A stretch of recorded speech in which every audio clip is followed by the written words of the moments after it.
Graça e paz, queridos irmãos. Boa noite. Eu sou o presbítero Alex.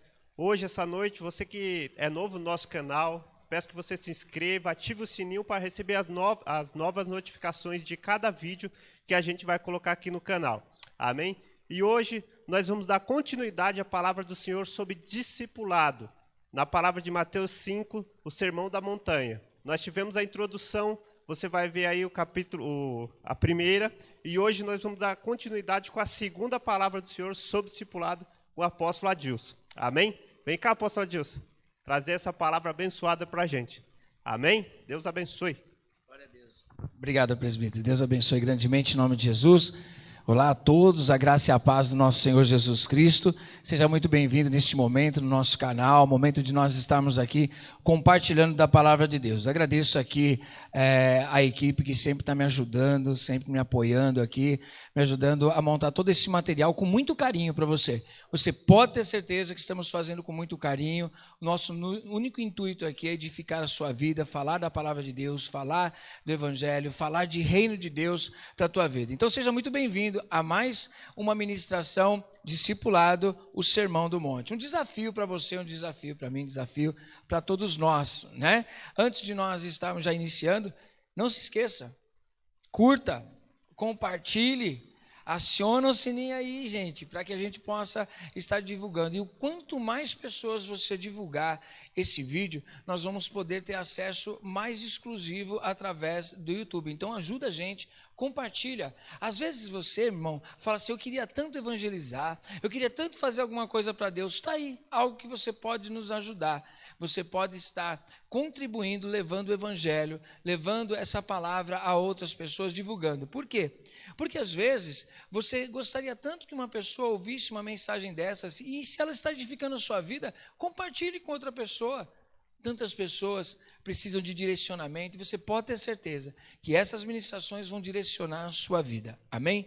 Então compartilhe com as pessoas que você ama. Se você está aí acompanhando, aceitou o desafio de se unir com algum irmão ou irmã e está acompanhando essas ministrações, eu quero dizer para você, em nome de Jesus, eu profetizo que haja muito milagre na tua vida, que haja maturidade, crescimento espiritual. É isso mesmo. Sabe por quê? Porque discipulado é maturidade, discipulado é caminhar com Cristo. Não o grande problema nosso, irmãos, é que muitas vezes a gente começa uma caminhada e quer ficar como bebê.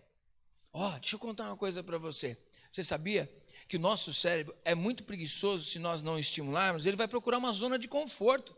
Assim também quando a gente chega na igreja, você não pode mais ser aquela pessoa que chega na igreja, ouve uma palavra, não entende nada e vai embora. Não, hoje você se converteu, hoje você não é mais um na multidão, hoje você não é uma pessoa que está atrás de milagres, hoje você está atrás de Cristo, hoje você está querendo seguir os passos de Jesus, hoje você quer ser um cidadão do céu, uma pessoa posicionada. Então seja bem-vindo à nossa classe de discipulado. Posso dizer assim, seja bem-vindo às nossas aulas sobre discipulado, esse sermão do monte, que é algo desafiador para todos nós.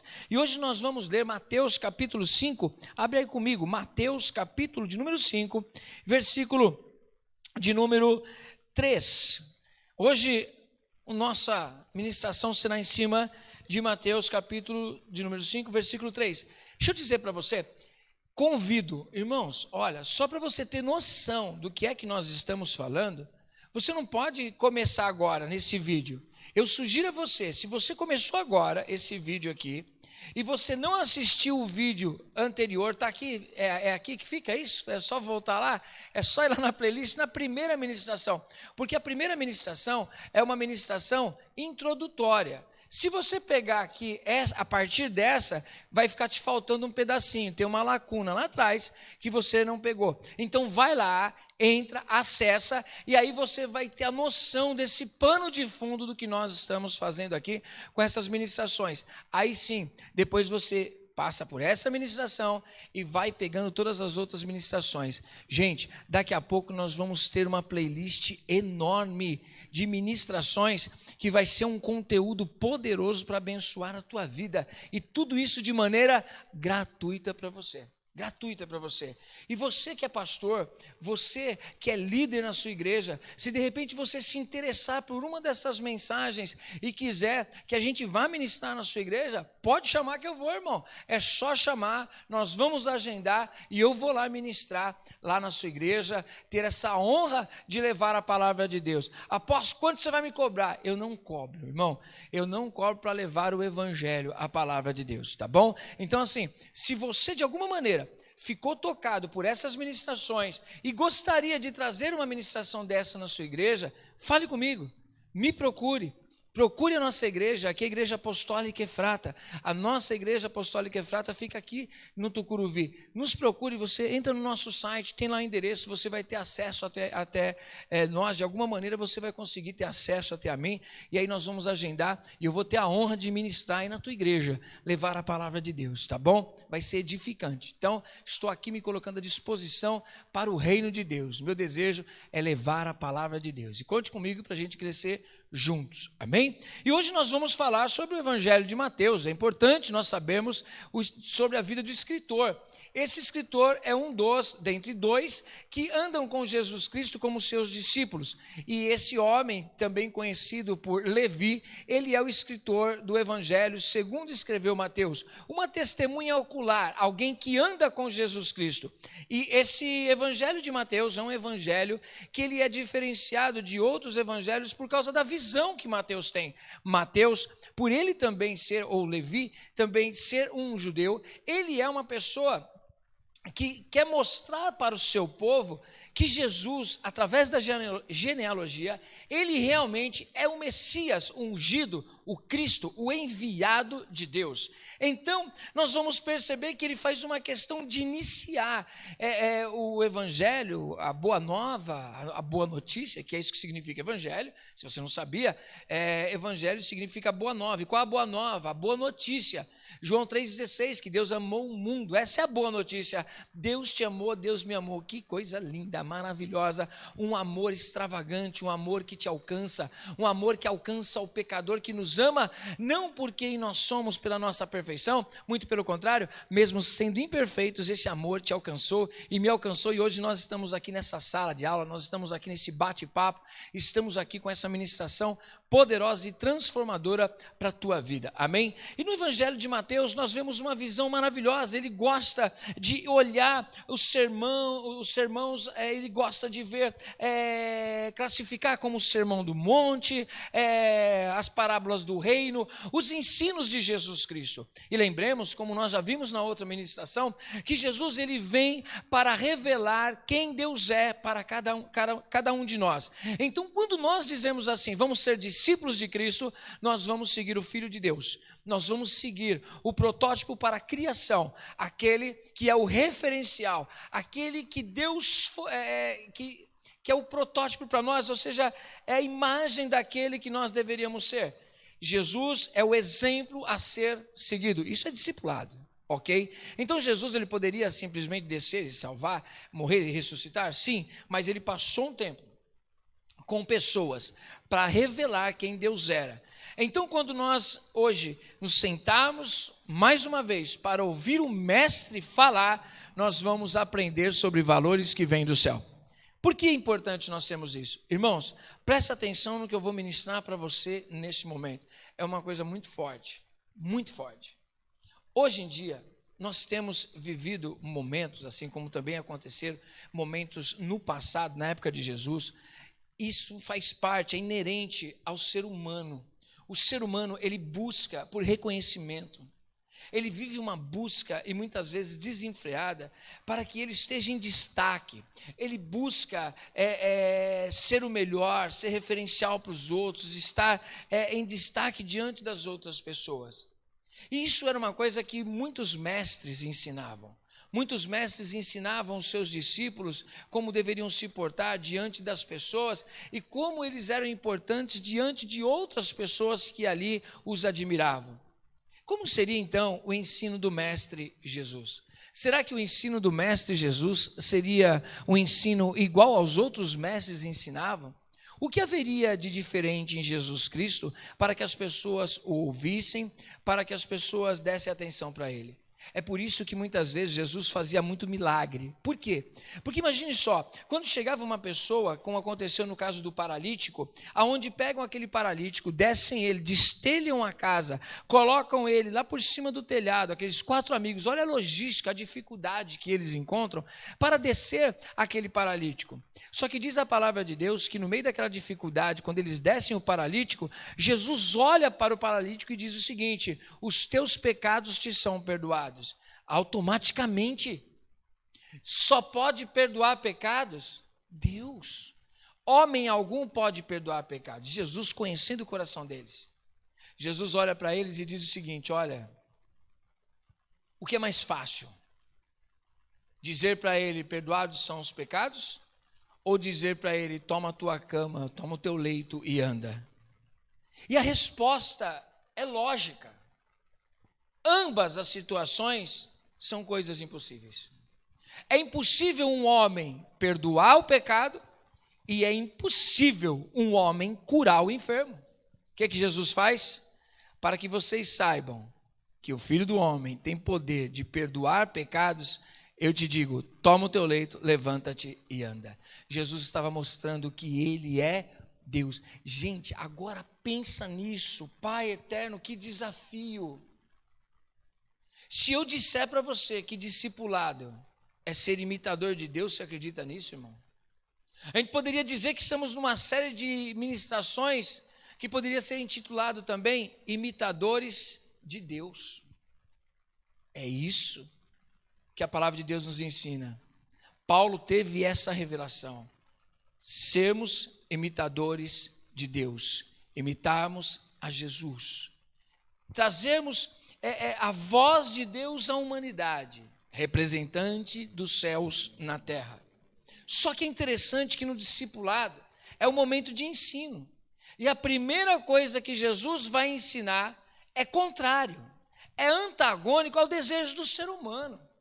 Todos nós, irmãos, preste atenção no que eu vou dizer, todos nós, por mais que tenhamos entregado nossa vida para Cristo, por mais que nós estejamos aprendendo os valores de Deus, existe ainda a marca de um ser humano caído em nós, e todos nós, eu, você, gostamos muitas vezes de reconhecimento. Sim, tem um lado que não é ruim, querer o reconhecimento, pode não ser.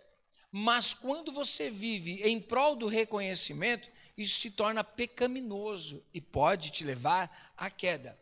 Mas uma coisa interessante, quem é que gosta de ser humilhado? Ninguém. Quem é que gosta de não estar em evidência? A maioria de nós gostamos de estar em evidência.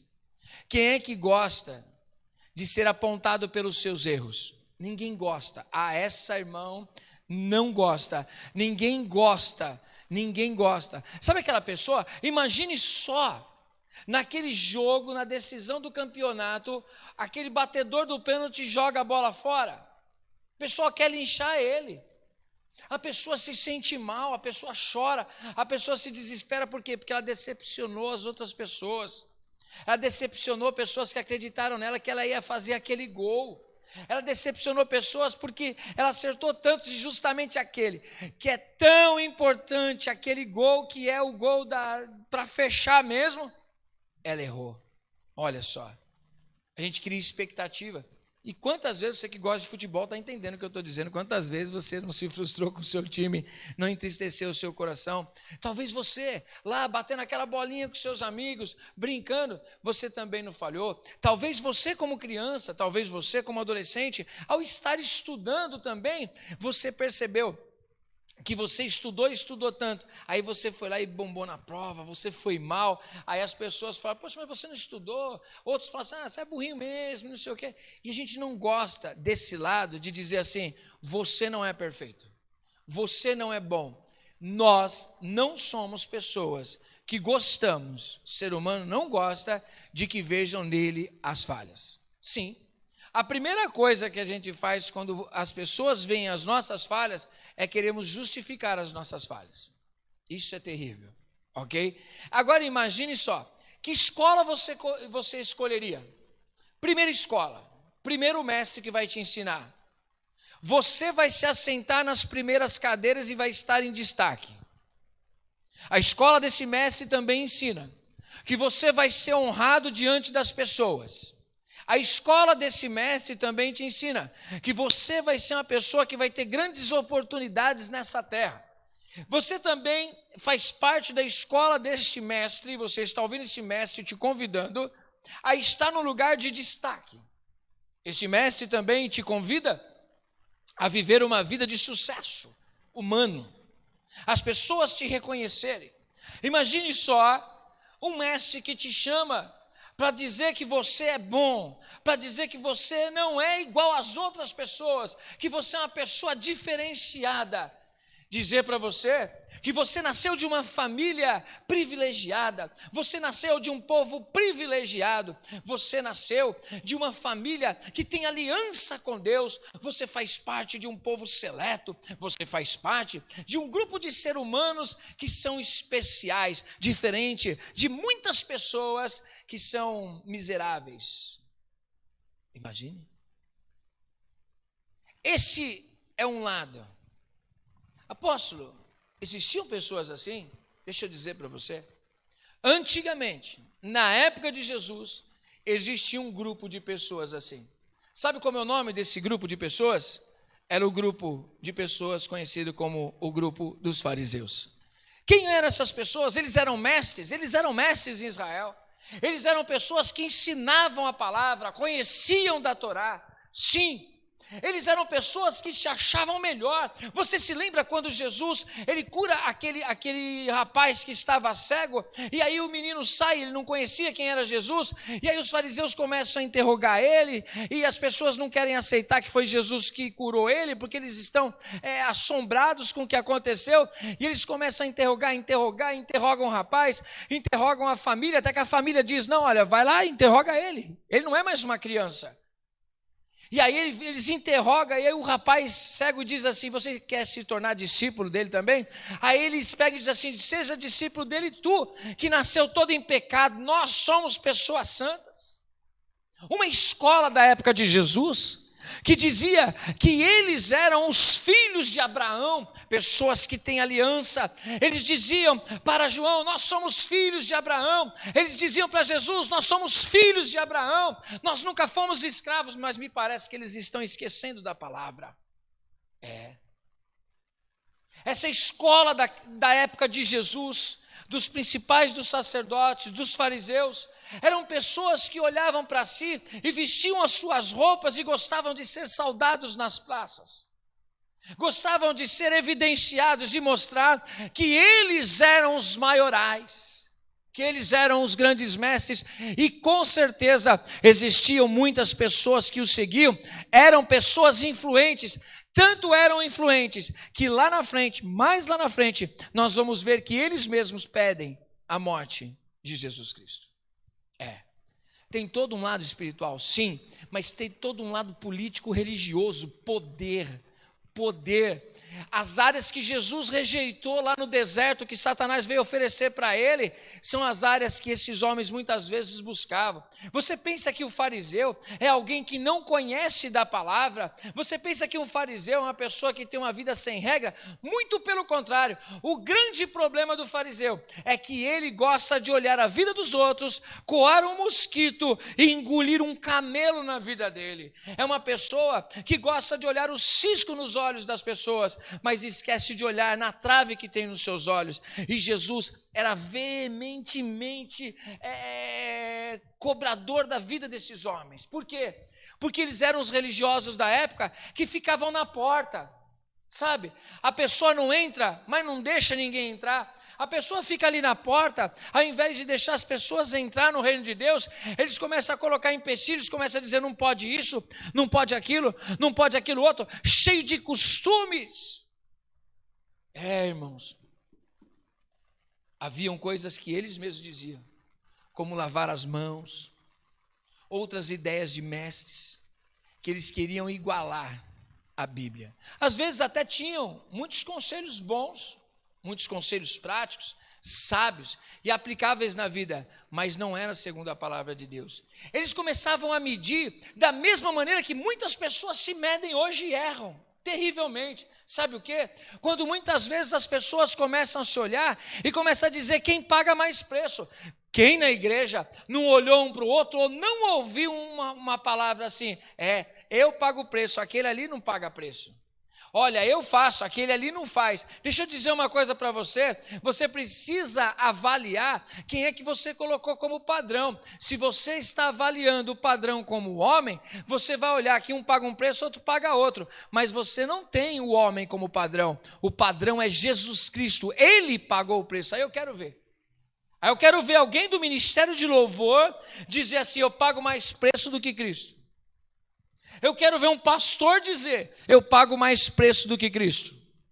Eu quero ver alguém na igreja fazer alguma coisa, trabalhar, fazer alguma coisa e dizer, eu pago o maior preço do que o nosso Senhor Jesus Cristo. Larga de hipocrisia, vai ser impossível isso. Agora, por que as pessoas estão se achando umas melhores do que as outras e dizendo que são cristãs?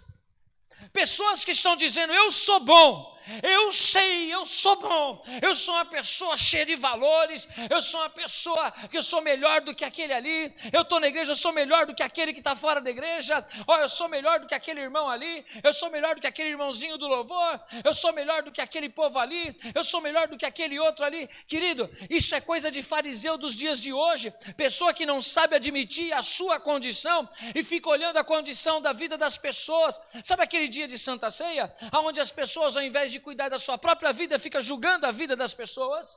Sabe aquele negócio que muitas vezes os pastores e às vezes líderes estão se achando maiorais e acima das suas ovelhas, se achando melhor do que as outras pessoas? Isso é um farisaísmo contemporâneo. Pessoas que ficam olhando pelas vestes, que muitas vezes a igreja acaba se tornando um lugar como que se fosse um desfile de roupa, e as pessoas dizendo que o exterior é que mostra a santidade. Eu tenho certeza que nós devemos nos portar com uma roupa com ordem e decência, mas a santidade está no caráter e no posicionamento, não na roupa que se veste. Não que a gente possa se vestir com indecência, mas não é a sua roupa que vai definir o seu caráter. Tem muita gente de paletó e gravata que tem muito mau caráter. Está dando para entender? Não tem a ver com a roupa. Aposta quer dizer então que a gente pode andar de qualquer jeito. Não é isso que eu estou dizendo. Não vem querer mudar as minhas palavras. Não é isso que eu estou dizendo. Ordem e decência, pudor nas suas roupas, como você se veste, como você se porta. Sim, mas a santidade mesmo começa dentro de você. Os valores começam a mudar dentro de você. Então, se você for olhar na época de Jesus, seguir um mestre, as pessoas iriam preferir um mestre que dá destaque, iriam preferir um mestre que daria status, um mestre que daria autoridade nas praças, um mestre que daria glamour. Mas a quem você decidiu seguir? Pergunto para você. Quem que você decidiu seguir? Você decidiu seguir o Senhor Jesus? Você decidiu seguir ao mestre da Galileia? Então, se você decidiu seguir ao mestre da Galileia, agora ele vai dizer para você, afinal de contas, irmãos, preste atenção nisso. Eu e você estamos sentados no pé do monte, ouvindo o mestre Jesus. A proposta dele é essa. Qual a proposta, apóstolo? Bem-aventurado os humildes de espírito, porque deles é o reino dos céus. Em outras versões, nós temos aqui os pobres de espírito. Me parece que Jesus está numa contramão terrível. Por quê? Nós temos uma versão muito grande. Quem é que já não disse para alguém assim, que pobreza de espírito é essa? E essa linguagem de pobreza de espírito, a gente precisa entender o que Jesus está querendo dizer. A pobreza de espírito não tem nada a ver com dinheiro, não tem nada a ver com status, não tem nada a ver com região geográfica, não tem a ver com a família que você nasce, não tem a ver com a cor da sua pele, não tem a ver com a sua conta bancária, nada disso. Apóstolo, se nada disso tem a ver, será que é um espírito de comiseração?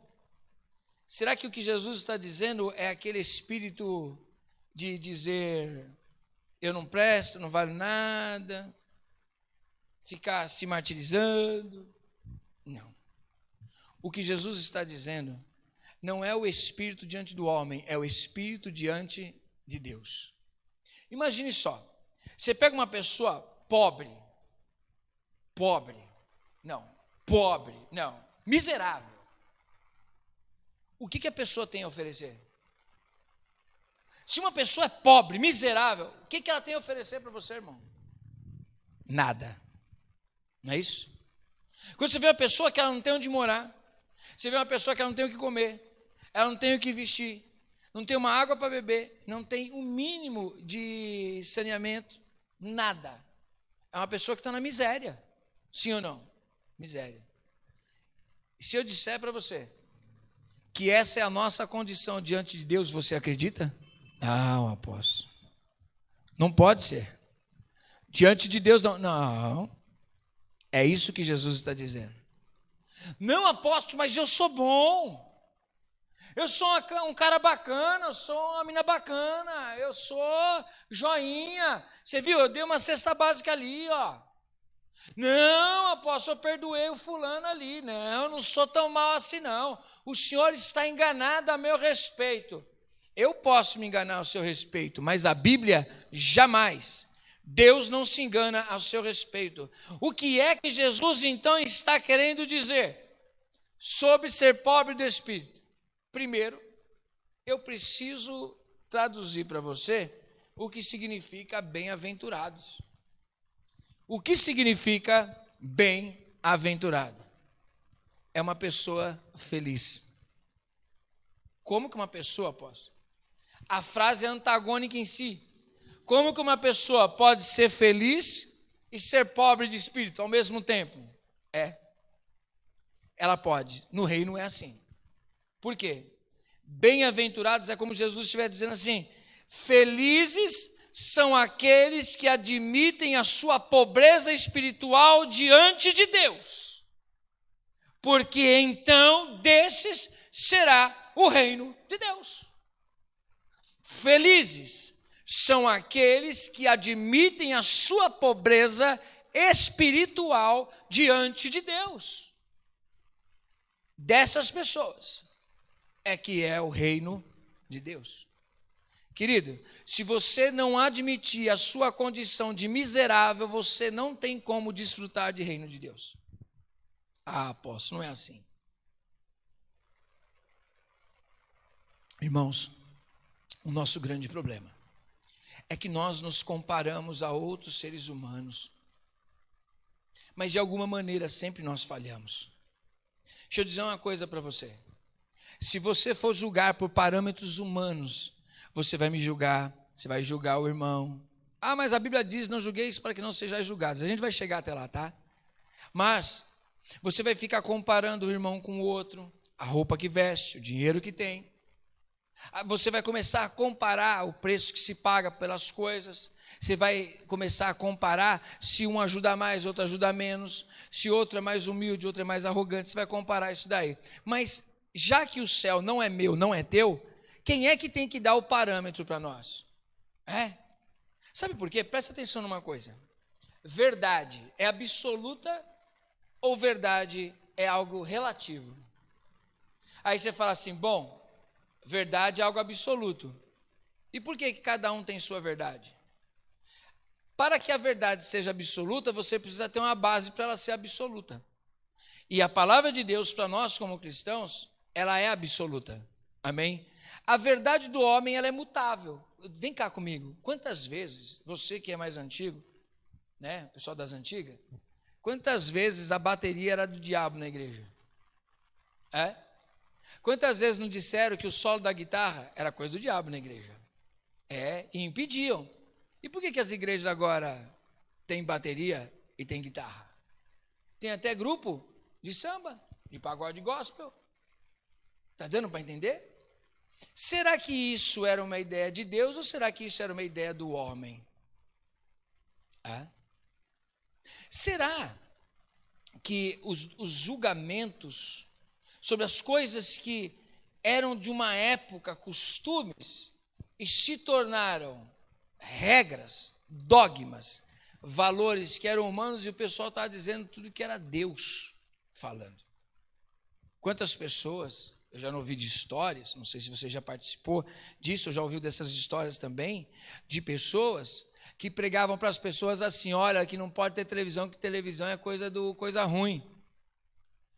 Mas o pastor tinha uma televisão guardada, escondidinha no seu quarto. Uma vez, quando eu trabalhava secularmente, que eu trabalhei numa emissora de televisão, e aí eu fui numa igreja uma vez, e a pessoa começou a pregar e falar tão mal da emissora até que eu trabalhava, ele não sabia que eu trabalhava lá, e começou a falar que eu fiquei até assustado, porque tinha coisa que ele falava que nem eu que trabalhava lá sabia que acontecia isso na emissora. E aí eu falei: como pode, né? Ele tem tanta informação, mais informação do que eu que trabalho lá, e vem me dizer que não acompanha? Pessoas que ficam julgando situações externas e querem colocar como valores da palavra de Deus. Pessoas que têm os seus valores, e às vezes são valores morais, bons, a ética, bom costume, e que também tem a ver com a palavra de Deus. Também acontece. Mas existem valores que são coisas de homens, são coisas que os homens inventaram. Então cada um vai ter uma verdade, a verdade vai se tornar relativa, se for olhar desse prisma. Então, um vai defender que ter uma televisão é pecado, outro vai defender que, dependendo da maneira que se vê, não é pecado. Outros vão dizer que internet é pecado, e você está aí na internet comigo. Vão dizer que internet não é de Deus. Quantas vezes, gente do céu? O pessoal não falou que internet não é de Deus, não. Às vezes não é, não. Mas o problema é quem acessa, o que a gente acessa, o que é que a gente faz. Esse é o grande problema. Por quê? Porque tudo é acessado por alguém. A coisa não funciona sozinho. Pode ter filtro, pode ter tudo, mas é acessado por cada um de nós, por mim e por você. Hoje você acessou através da internet um conteúdo para edificar a sua vida. Ou seja, você pode usar aquilo que muita gente usa para o mal, você pode usar para o bem, ser edificado e edificar outras vidas. Espero que você esteja sendo edificado.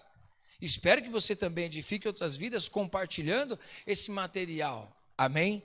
Agora, qual é o padrão de verdade que você estabeleceu? Esse vai mostrar para você. E já que nós estabelecemos a Bíblia como um padrão de verdade para nós, o que é que ela diz a respeito de mim e de você? Posso te dizer? Não sou eu. O que é que a Bíblia diz ao seu respeito e ao meu respeito? O que é que a Bíblia diz a respeito do judeu, do grego, do brasileiro, do americano, do sul-coreano, do japonês, do chinês, de qualquer lugar do mundo? É ser humano? Você está me assistindo, você é ser humano? Eu quero dizer qual o pensamento que Deus tem a respeito da tua justiça. Eu quero dizer, dentro da palavra de Deus, não o que eu acho, o que é que a palavra de Deus diz a respeito de você, que gosta de julgar as pessoas e achar que você é o santarrão da história. Eu quero mostrar para você, dentro da palavra de Deus, o que é que ela pensa ao teu e ao meu respeito diante de Deus, a nossa justiça. Quer ir comigo? Vamos lá comigo então. Abre aí em Romanos, capítulo de número 3, versículo de número 9. Só um pedaço, só um trecho. Eu não vou ler um montão de coisas. Mas Romanos aqui, ele é claro, ele é categórico. Irmãos, aqui na nossa igreja, quem sabe, fica aí, meus discípulos, essa deixa para a gente fazer logo mais, né, presbítero? A gente fazer uma playlist de Romanos também, né? É forte, hein, irmão? Nós passamos 1 ano e meio falando aqui na nossa igreja apostólica Efrata, foi um marco na nossa vida, ministrando a palavra de Deus em cima do livro de Romanos. Todinho Romanos, depois engatamos também em ministrar o livro de Efésios, e daqui a pouco você entra aí, ó. Vai ter a playlistzinha lá também das ministrações de Efésios, tá bom? De cada capítulo vai ter uma playlist para você aprender um pouquinho sobre o livro de Efésios. Não perde não, acompanhe, tem muita coisa boa no nosso canal. Mas o que a Bíblia diz aqui a respeito, em Romanos, diz respeito a minha justiça e a sua justiça diante de Deus. Não importando a que povo você pertence. Você é ser humano? Você é ser humano? Ou você é ET? Você veio de outro mundo? Não, você é ser humano? Se você é ser humano, você veio da mesma geração, de Adão e Eva. Todos nós viemos de lá, ok? Lembra de Adão e Eva? Eles são representantes nossos lá, querido. Ah, eu queria bater em Adão. Ô, irmão, para de ser hipócrita. Se você estivesse lá, se eu estivesse lá, teria desobedecido do mesmo jeito. Ah, eu não teria desobedecido. Mentira. Você hoje não obedece os mandamentos de Deus. Você hoje, você e eu, se deixarmos por nós nem aqui estaríamos pregando a palavra, nós nem estaríamos aqui na igreja, nós nem na presença de Deus estaríamos. É que Deus, segundo a sua presciência, Ele mesmo trabalhou ao nosso favor. Lógico que fica para outra ministração, calvinismo e arminianismo, né? Mas essa é a realidade. Deus se compadeceu de você. Deus, pela presciência, Ele te predestinou. Ele foi lá e alcançou você. Se Deus não estende as mãos para você, você fica morto, você fica no lamaçal do pecado, se Deus não estender as mãos para você e para mim. Eu e você que desfrutou da graça, nós somos pessoas alcançadas pelo amor de Deus, mas não pela nossa justiça. Porque o que Deus pensa ao seu respeito e ao meu respeito sem Jesus é isso aqui. Acompanhem comigo. Não é o que eu acho. É a verdade absoluta da palavra de Deus. Nós não temos nada para apresentar a Deus. Os judeus, eles achavam que eles eram os tais. Eles achavam que eles, por terem arca, por eles terem templo, que tudo isso tem um significado muito grande, mas eles achavam que eles eram o povo da aliança e o povo único e exclusivo. E Deus mostrou para ele que eles esqueceram que desde o princípio, Deus, Ele sempre teve o interesse, o desejo de chamar várias famílias. Ele chamou Abraão pela fé. Nós vemos a Ruth Moabita, que entra na genealogia. Nós vemos Jesus, na genealogia de Jesus, nós vemos uma restauração, o poder de Deus agindo em meio à nossa injustiça, o poder de Deus agindo em meio às nossas falhas. É o poder, é a graça de Deus. Apóstolo, sempre foi pela graça? Sim, sempre foi pela graça. Antigamente, lá no Antigo Testamento, era pela graça. Depois, no Novo Testamento, é pela graça e sempre vai ser pela graça. Graça é favor de Deus. Não merecemos. Misericórdia é quando Deus deixa de dar aquilo que nós merecemos. E o que nós merecemos? A morte, condenação. E o que foi que Ele deu? Aquilo que nós não merecemos. O amor, perdão e salvação na pessoa de Jesus Cristo. Isso é a graça. Apóstolo, mas foi só para judeus? Não, foi para todo aquele que crê. Foi isso que Paulo escreveu. Paulo escreve assim em Romanos capítulo 3, versículo 9. Pois que somos melhores do que eles? Ele está perguntando para os judeus. Aí ele responde, de maneira nenhuma, pois já demonstramos que tanto judeus como gregos, todos estão debaixo do pecado. Ele está dizendo o quê? Tanto judeus que têm aliança, a palavra da aliança, que tem a Torá, que tem toda a aliança de Deus, estamos debaixo de pecado. Mas aqueles gregos que também não têm a aliança, também estão debaixo do pecado. Sim. E aí está dizendo, versículo de número 10. Como está escrito, não há justo, nenhum sequer. Não há quem entenda, não há quem busque a Deus. Todos extraviaram, juntamente se fizeram inúteis. Não há quem faça o bem, não há nenhum só. A sua garganta é um sepulcro aberto, com as suas línguas tratam enganosamente. Peçonha de áspides está debaixo dos seus lábios. A sua boca está cheia de maldição e amargura, os seus pés são ligeiros para derramar sangue, nos seus caminhos há destruição e miséria, e não conheceram o caminho da paz, não há temor de Deus diante dos seus olhos. Ora, nós sabemos que tudo que a lei diz, aos que estão debaixo da lei o diz, para que se cale toda a boca e todo o mundo fique sujeito ao juízo de Deus. Porquanto, pelas obras da lei, nenhum homem será justificado diante dele, pois o que vem pela lei é o pleno conhecimento do pecado. Ponto. A sua justiça é trapo de imundícia. A minha justiça é trapo de imundícia. Eu não tenho que apresentar a Deus para me justificar. Eu e você, se você não entendeu a palavra de Deus ainda, nós somos pessoas condenadas ao inferno, nós somos pessoas condenadas a juízo de Deus. Se não é Deus que age em nosso favor, enviando o Senhor Jesus Cristo, eu e você estaríamos mortos nos nossos pecados, nós seríamos condenados a réu de juízo, ao fogo do inferno. Mas louvado seja Deus, que Ele nos amou e em Cristo nós fomos salvos, mas não porque nós merecemos, não porque nós temos justiça própria, não porque nós somos bons, não porque nós somos justos, mas porque o justo entregou a vida dele na cruz. Essa é a realidade da palavra de Deus. Sabe o que está dizendo, irmão? Preste atenção nisso. Para de arrogância, para de achar que você é melhor do que as pessoas, para de achar que você é o tal, para de achar que você está bombando, para de achar que você é o justo, para de achar que você consegue, você não consegue. Diante de Deus, você não será justificado se não for por Jesus Cristo. A justificação é somente através de Jesus. Por isso que Jesus pegava pesado. É tão interessante, o mestre, o nosso mestre, ele pega pessoas humildes, que reconhece, sabe aquela oração como Jesus ensinou, a oração do publicano e a oração do pecador.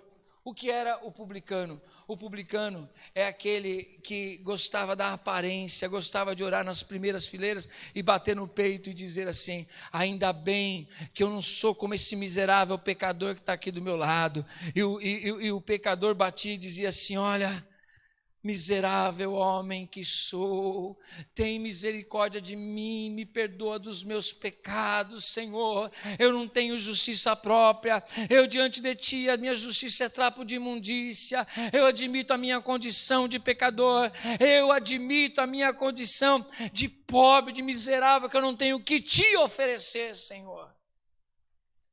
Essa é a oração de uma pessoa que é pobre de espírito. O pobre, o miserável, ele não tem o que oferecer. Assim somos nós diante de Deus. Precisamos diante de Deus admitir a nossa condição de miseráveis, de pessoas que não têm o que oferecer. Talvez hoje você seja igual Naamã, que por fora parece um grande chefe do exército, mas dentro de você está cheio de podridão. Talvez você tenha sido acostumado a se relacionar com a religião. E aí você é um religioso. Você é uma pessoa que se preocupa somente com a aparência. Participa do louvor, participa do altar, faz um monte de coisa religiosamente. Mas dentro de si não é humilde, não tem pobreza para dizer para Deus: eu estou vestido de pano de saco e me humilhando diante de Ti, Senhor, porque eu não tenho nada para Te dar, Senhor. Admitir a condição de pobreza te faz rico diante de Deus. Admitir que você morre, você vive para Deus. Você precisa abandonar a arrogância, você precisa abandonar esse sentimento perverso, porque para ser discípulo de Cristo, você não vai jamais poder dizer: eu sou alguma coisa. Pelo contrário, você vai ter que se humilhar diante de Deus e dizer: Senhor, eu sou miserável, pobre, pecador. Tem um homem chamado John Bunyan.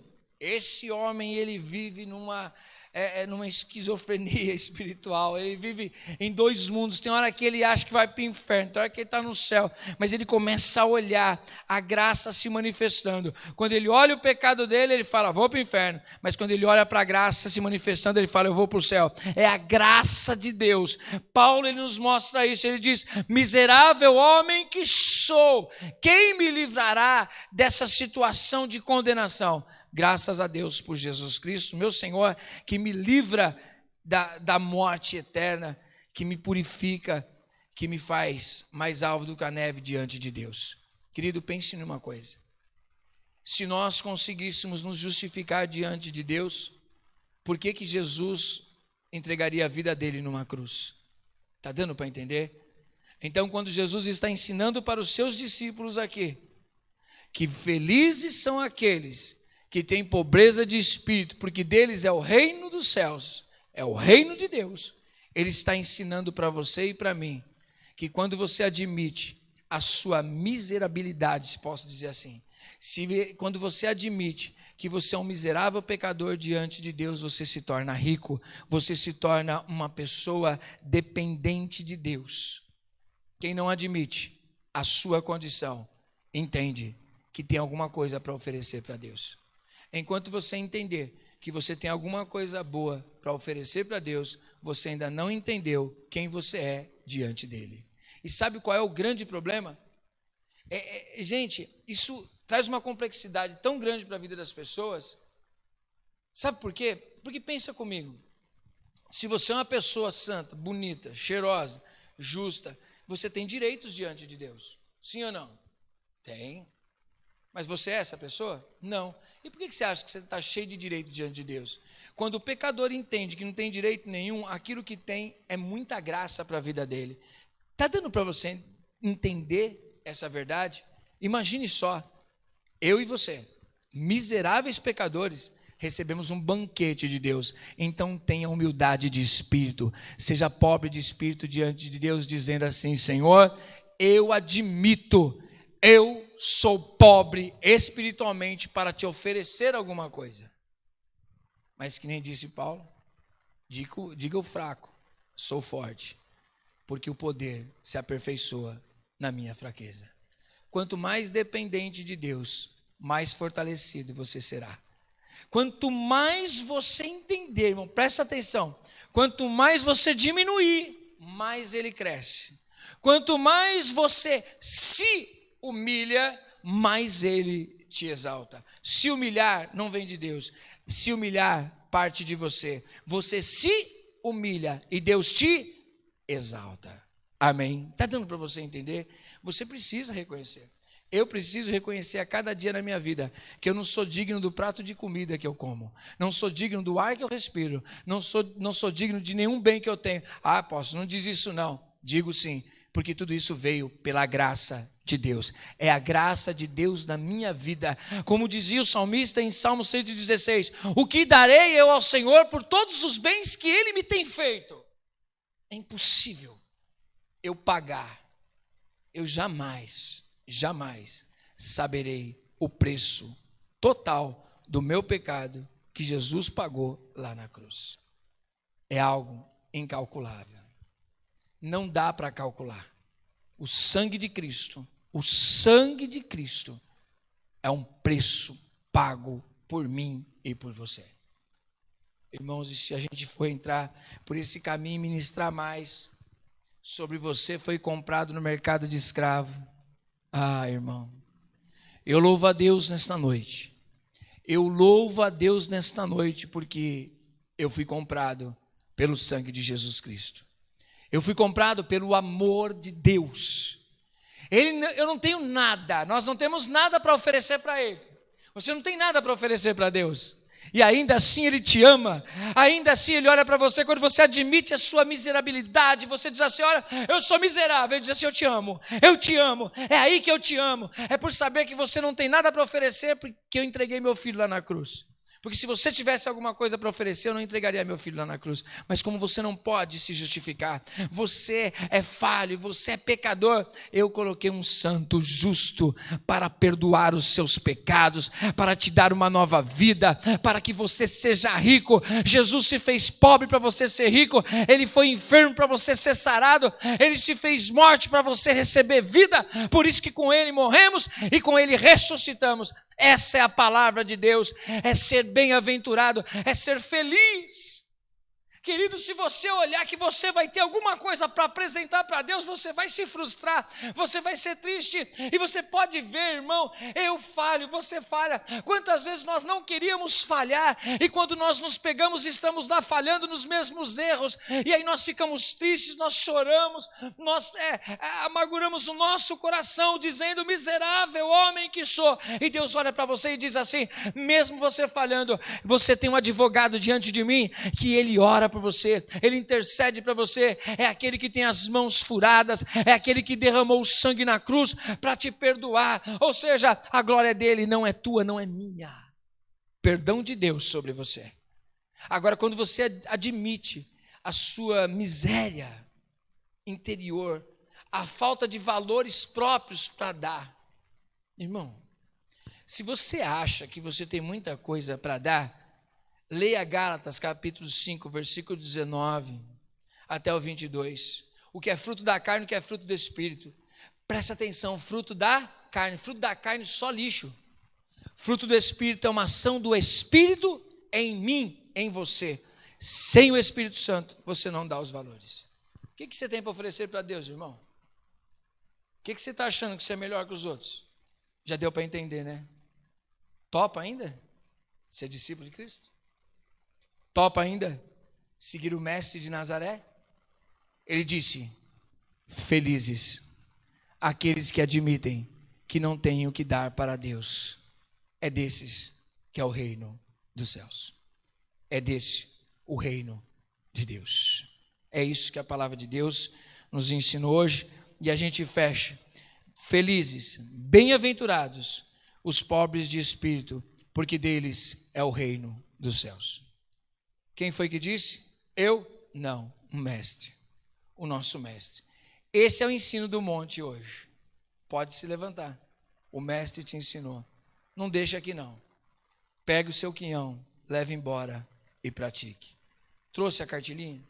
Você trouxe o caderninho? Ah, irmão, você não trouxe. Você tem que trazer o caderninho. Que bom, hein? Está gravado para você ouvir de novo. E pegar e anotar tudo direitinho. Porque é ensinamento para a sua vida. Sabe o que foi que eles fizeram? Quando houve a multiplicação dos pães? Sobrou. Saciaram e sobrou. Eles não deixaram lá, eles recolheram e levaram embora. Hoje, Jesus está trazendo alimentação para a tua alma. Pega tudo que Ele te deu, farta a tua alma, mas leva um pedaço de pão para casa, porque você vai precisar no meio do caminho. Você vai precisar do pão da salvação. Você vai precisar do pão da alegria. Sabe por quê? Com certeza você vai falhar. E você vai precisar desfrutar da graça de Deus. E saiba, ela estará disponível para o pecador arrependido. Amém? Então que você desfrute dessa palavra. Essa é a ministração de Mateus, capítulo 5, versículo 3. Discipulado, sermão do monte, ensinamento, primeiro ensinamento do mestre. Você não tem nada para oferecer para Deus. Você é miserável. Todos nós somos na mesma escola, do mesmo jeito. Você não é maior nem menor do que eu. Somos todos iguais. Todos pecaram e caíram e precisam da graça de Deus. Foi isso que nós aprendemos em Romanos capítulo 3. Então guarde isso no seu coração. O mestre está te ensinando. Olha para a sua miséria interior, mas se revista de um novo homem que nasce para Deus. Ei, discípulo, você vai ser diferente. Você vai imitar o mestre. Amém? Isso não quer dizer que você vai ter que viver cabeça baixa. Pelo contrário.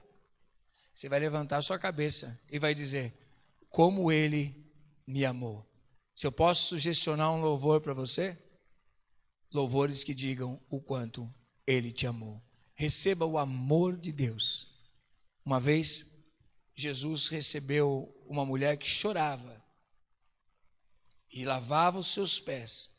E ele perguntou para Simão: Simão, quem ama mais? E dentro da história toda, para a gente não pregar de novo, Simão disse: aquele que mais foi perdoado. E aí ele disse: essa mulher foi muito perdoada, por isso ela não cessa de me amar e de me beijar.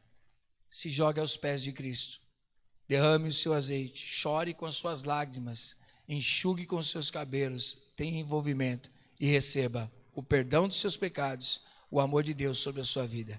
Deus não espera que você tenha algo a oferecer, a não ser o seu pecado para Ele perdoar e a sua vida para Ele usar. Tá certo, discípulo? Deixa Deus usar a tua vida em nome de Jesus Cristo. Que Deus abençoe e até a próxima. A próxima nós vamos estar ministrando Mateus capítulo 5, versículo de número 4.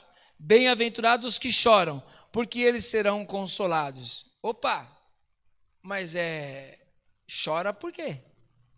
Na próxima você vai aprender. Não é chorar, mas é o porquê chora, tá bom? Então nós vamos estar ministrando na próxima. Na próxima nós vamos estar ministrando. Vai lá, gente, dá um like, compartilha com o pessoal, aciona o sininho, acompanha a playlist, que eu tenho certeza que vai ser bênção para a sua vida. Obrigado por você estar comigo, que Deus abençoe grandemente, em nome de Jesus. Discípulo, esse é o primeiro ensinamento, você não tem nada para oferecer para Deus, mas Deus te amou, mesmo assim, miserável pecador, te perdoando, me perdoando, nos perdoando e nos fazendo seus filhos e herdeiros do reino de Deus. Que Deus abençoe a sua vida, em nome de Jesus. Fica com Deus.